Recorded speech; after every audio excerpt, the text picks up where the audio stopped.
finally ready to tackle Undertale again. But overly dramatic game theory voice aside, I gotta be honest with you, I'm scared of this game. So before we begin today's episode, I need to take a moment to level with you all, because it's time I pull back the curtain of the show a bit and address a couple things. Now don't get me wrong, I love this game. I really do, but doing episodes on Undertale have been some of the worst experiences that I've had in the 6 years of doing this show. The first was Sans' Nest, a theory I was so excited to share with you. In fact, it was one of, if not my favorite episode that we had done of game theory to date, because it allowed me an opportunity to talk about one of my favorite franchises growing up, Earthbound, as well as one of my favorite modern franchises of Undertale. And it was a fun episode. Now, don't get me wrong, did I in any way think that this was canon lore to the series? No. Of course not. I didn't think that Sans is actually Nest. But at the end of the day, these are theories meant to get you to think about things from a different perspective. And let's be honest here, there are a lot of similarities between Earthbound and Undertale, okay? From visual design to actual sound effects to even the timelines of the games. But the overwhelming negativity and ridicule that that video got was just crushing. It sucked, man. And don't get me wrong, I have gotten used to dealing with internet hate over the years. I've gotten through the Sonic is Slow controversy. I've had literal petitions written to remove me from the internet for slandering Mario's name by calling him a sociopath, but this one hurt. But it was nothing compared to the next time I talked about Undertale on the channel, when I was selected for the honor of meeting Pope Francis as one of the first 10 digital creators to introduce him to the world of online video. And as part of that, we were expected to give him a gift. So I gave him a copy of Undertale and then made a video talking about that. One, because it was such a huge honor for me, but two, because I was excited to share it with you. This was our achievement as a theorist community, as gamers, as online digital creators and people who love online things. And the hate that video received in the first week. I mean, this was a video where I specifically talk about accepting others and saying no to hating other groups of people, and it got hate. You gotta love the internet sometimes, man. Now, I tend to stay quiet in situations like that, since I've learned that fighting back only seems to make the problem worse. But since I'm talking about Undertale, and since I know all of those comments are going to come flooding back on this video, I figured, let me address some of the misconceptions and errors that were leveled against me when I first released that video. One, I talked to the Pope about cyberbullying in schools. I did not, as many people wrongfully accuse me of, waste his time talking to him about video games or gamer problems. In fact, my entire conversation with the Pope is available on YouTube right now. If you had actually taken a couple minutes to do research before assuming and accusing me of things, would have actually saved me a lot of sleepless nights. Two, the gift of a game was symbolic. Of course the Pope isn't going to play a video game, but three, if you thought that the gift of a video game was bad and had problems with that one, at least it was better than a surfboard, an illegal tree, and a YouTuber's self-written book about themselves. All things that the Pope also received as gifts that day. Which leads me to number 4. Yes, obviously other games talked about peaceful solutions before Undertale, but geez, I liked the game, it was recent at the time, and it was the Pope's Year of Mercy. And I don't know if you've noticed, but the word mercy appears a whole heck of a lot in Undertale. And lastly, number 5, I was selected via an application that I submitted for this opportunity as a representative of America, as a representative of gamers, and of online digital creators. I know a lot of people were upset that I was selected, and I'm sorry if you don't like me. But as someone who tries to advocate for science, logic, and critical thought, I did my best to put a good foot forward for all 3 of those different categories. And you know what? I did my best. I tried. Anyway, enough of me talking on camera. Let's hop back into the video, because no need to see this on camera anymore. I just thought it was important to talk to you. Mano a mano. So, as you could probably tell, after those 2 videos, I wasn't super enthusiastic about tackling Undertale too much. Anyway, in the wake of all the tension going on in the world lately, I played through Undertale again, and was filled with determination to try and do another episode on it. It was the most requested episode you loyal theorists wanted back when the game first came out, and to not cover it felt like just leaving the series unfinished, and I'm not the type to give up. So here we are, back in the ring for round 3, to answer everyone's biggest question about the series: who is Gaster? From what I can can tell on Reddit, despite all the theorizing in the months after the game's release, it looks like most people ended up throwing in the towel, writing this mysterious character off as some code Toby Fox tossed in at the end of the development of the game to get people speculating, but without ever coming up with a fully fleshed out story of his own. I, however, disagree. After looking at all the evidence from a ton of different sources, in the game itself, in the game's code dug up from places like the Underminer community, from Toby Fox's own statements and my own scientific look at things, I think you can come up with a fairly solid theory of who Gaster is and what happened to him. So no more sins crawling up my back. I present to you my theory on WD Gaster.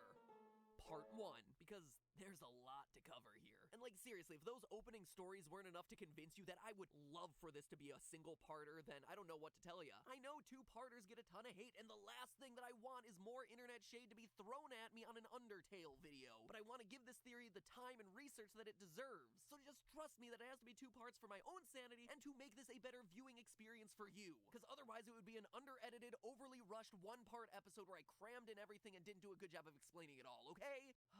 Wow, I am unloading all sorts of emotional baggage on this episode. All the stuff that has been weighing on me as a creator for the longest time. Let's start off with the easy stuff to get everyone on the same page, since it's possible that some of you are like, I've played Undertale all the way through 3 times. Neutral, pacifist, and genocide. Watched Jack, Felix, and eventually Mark play it and still have no idea who you're talking about. Well, that's because your chances of running into any evidence of this character in the game is a slim 2.8%. That's right, I did the math. In other words, you could play through the game 100 times and you'd only find references to Gaster about 3 of those times. Holy Temmy Flakes, Batman, those are some slim chances. So let's back up for a bit and quickly talk about what we know about this character for sure. The first hints of Gaster came from the River Person and his now infamous line of "Beware the man who speaks in hands." Now obviously this got players more excited than an annoying dog with a stick, since, you know, there's no one in the game who does anything close to speaking in hands, and in a game already full of hidden secrets and vague clues, this appeared to be another big one, so they started digging. What they found were 4 gray NPCs, labeled in the game files as Monster Kid Goner and 3 G followers or Gaster followers, with dialogue that provides us the only solid information that we have about this missing character. Through their text, we learned that Dr. W.D. Gaster was the royal scientist before Alphys, was responsible for building the core, i.e. the structure that provides magical power to the underground, and that he disappeared after falling into his creation, getting himself scattered across time and space. Although he may not be physically present, he's supposedly always around, since these guys are all super reluctant to discuss him openly. And beyond that, mostly everything else is speculation. There are these Mystery Man images in the game data that many speculate might be him, but flip this character upside down. Here, you don't have to imagine it, we can do it through the power of editing. And boom! This could also be him. See the face? Just like so many other things in this game, appearances may be deceiving. There's also this wispy white thing that could also be him according to online theories, but again, it's all just speculation. Game speculation. So where does all this speculation end up and the theorizing begin? Well, theories are hypotheses supported by evidence, so let's start gathering evidence. Now, whether or not the gray NPCs show up is based on a weird stat programmed into the code called the fun value. Basically, whenever you start a new game, Undertale picks a random number between 1 and 100. Depending on what number you get, different things happen in the game. It keeps things spicy, and also keeps things really similar to FNAF when you come to think about it. Seriously, are we sure that these 2 fan bases really hate each other? Cause no joke, between wacky animal hijinks, hidden plot mysteries, random Easter eggs, and large quantities of murdered children, the 2 franchises are a lot more similar than I think people want to admit. Anyway, these gray NPCs show up when the fun value is at 61, 62, 63, or higher than 90. And even if the number is there, they only have a 20% chance of showing up per game, which is why your chances of ever even seeing them is so low. Even creepier, if you have a fun value of 66, this eerie gray door appears in Waterfall. When you walk through it, there's a chance that the Mystery Man appears. Touch him, and poof, he pieces out faster than a babysitter's boyfriend when the parents come home. And the fun value dictates more than just Gaster encounters in secret rooms. When you played Undertale, did you get a call from Sans about your refrigerator running? Or maybe someone called you with the wrong number and then you got a really random song out of it? Or Alfie's called to order some pizza? Well, all of those situations were dictated by your fun value. So why spend all this time talking about fun? Well, because it's the start of the mystery. If there's one thing we know, it's that in the world of Undertale, game mechanics aren't just game mechanics. Toby Fox makes it clear and his followers. You see, if you find him, Goner Kid speaks the following line. Have you ever thought about a world where everything is exactly the same, except you don't exist? Well, in my first playthrough of the game, that's exactly what happened. A world where he didn't exist. In fact, I must have gotten a really lame fun value since I didn't find anyone mentioning Gaster. No secret rooms, no one even wanted to call me. Truly,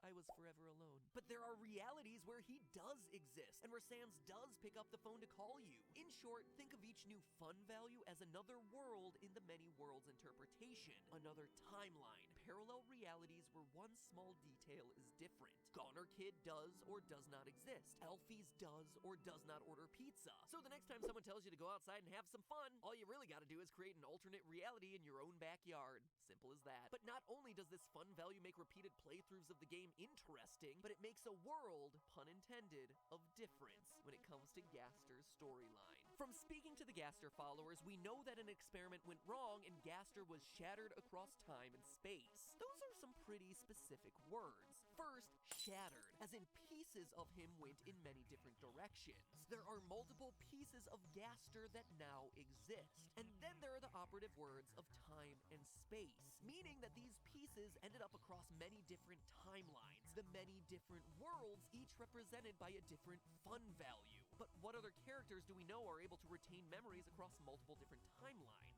Only two, Flowey and Sans. Flowey tells us at the end of the Genocide run that he's lived hundreds, if not thousands of timelines, doing everything under the sun from being nice to people to torturing them. And in the True Pacifist run, Asriel, Flowey's true identity, makes mention of being able to destroy this timeline once and for all. Asriel even says the following lines: every time you die, your friends forget you a little more. Your life will end here in a world where no one remembers you.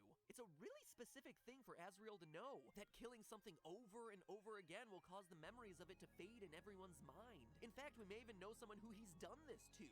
Goner Kid. Asriel's speech during the final battle is a direct parallel to the same lines we just saw Goner Kid speak a few minutes ago. A world where he no longer exists. The thought terrifies him, almost as though Asriel did this to him to the point where he does no longer exist. Sans, on the other hand, isn't as powerful as Flowey from a time manipulation perspective, but he does bend the laws of space around him, phasing through walls, and during his battle continually teleports over and over and over again. Though he doesn't show the ability to save or reload like Flowey does, he openly acknowledges that there are other Sanses out there in other realities and tells you to say hello to them. He has tests in place to see if someone is a time traveler. And even though he can't outright control time, he has at least some deeper understanding of timelines being manipulated, as evidenced by his various dialogue options when you fight him over and over during the final Genocide battle, sensing how many times he's beaten you. So is it any wonder that the two characters who together manipulate time and space both wield weapons that look like this? And that, at least for Sans, this weapon, according to the sprite files, happens to be called a Gaster Blaster. Or that for Flowey, this is the weapon that he specifically calls out will destroy the timeline. In fact, as you can imagine, there's a lot more to say about the Sans-Flowey-Gaster connection. But before we do, let's quickly recap. Gaster, the man who speaks in hands and the royal scientist before Alphys, is an entity only known about through his 4 followers, ones that only appear in certain timelines of the game. These timelines are ultimately dictated by a random fun value. With him being shattered across time and space, he must share some connection with the other 2 characters that seemingly straddle time and space, Flowey and Sans, and indeed he does in the form of his Gaster Blasters. But there's more. So much more. From the determination experiments to information found in the True Lab, to Toby Fox's Twitter, to the pivotal clue that makes sense of all of this, the word search. No joke. But that's for next time, when we hop into deep lore talk, neuroscientific analysis, and much more to finally reveal the truth behind WD Gaster. So make sure you ring the subscription bell for the notification of when that video is coming out by clicking right here, and you'll be the first to see it. We're just about 10 days from now if you're watching this the day it's uploaded, so it's not that long. You know it's coming. It's not like Doctor Who Part 3, which is existing in this nebulous, non-existent world. There's a final date to this one.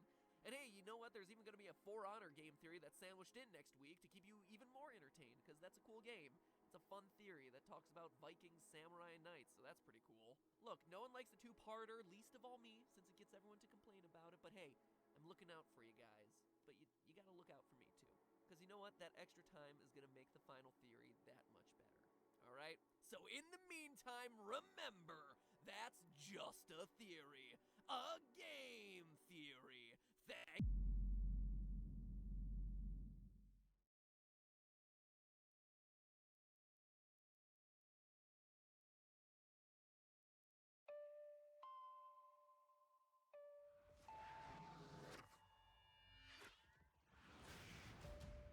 What the hell did we kill out there? The Great Wall is the only barrier keeping the world safe. Whatever it is, it's hunting. As long as the wall stands, we have hope. Rated PG-13. Isn't this why you came here? To be with her again? Don't you remember what you saw happening?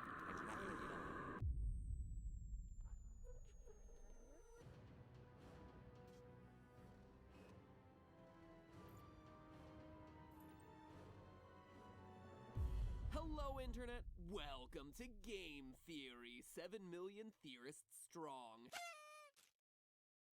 And a lot of that is thanks to this franchise. More often than not, when I talk to people about their favorite episodes of this series, it's these. Young, old, it doesn't matter, the FNAF series was their first introduction. So I always feel a lot of pressure on these videos to deliver in a big way. You know, looking back, they're some of my personal favorites. Not only am I proud of the final product, but I'm proud of what they represent, as the FNAF series has been a true team effort, branching out across every person who has ever touched this channel, spanning every editor who's ever worked on an episode of Game Theory, getting you loyal theorists involved with pitching theories, and covering every style of theory that I personally write, from more IRL episodes to more lore-based ones. We've used everything from books to spin-off titles, real-world math and science to source code analysis, teaser images, trailer hints, and even US trademark data. Looking across this series, it's incredible the breadth that we've gone to. And to think, I almost never covered this series to begin with. It was going to be Slender, but then you guys, you loyal theorists, encouraged me to look into it. All based on a simple Twitter poll. You guys made it happen,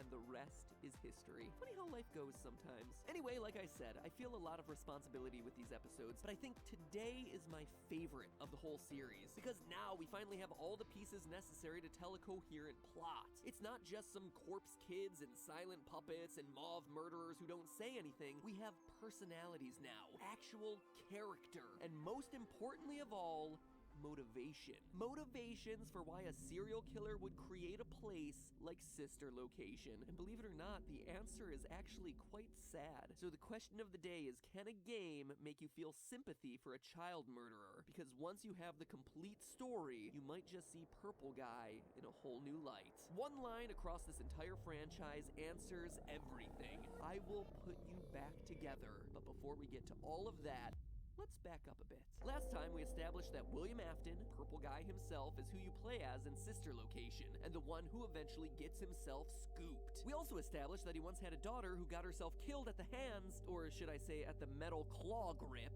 of Baby. But there is so much more hidden in this game than that. By playing through the game and unlocking Sister Location's secret private room, players get treated to a shocking Easter egg. By typing the date 1983 into the keypad besides the monitors, the static blazes to life, revealing blurry footage of the FNAF 4 house, the plush trap hallway, Foxy's closet, and creepiest of all, the crying child all around it. But what we also see, more faintly, are 3 other areas. Maps that should look pretty familiar to fans of this series. The plush trap hallway, the path to Fredbear's, and the crying child's bedroom from FNAF 4. No joke. Just like the vent system maps from previous games, the faded diagram would imply that all of this is located on a different level than Sister Location, i.e. above it. And as we can see, not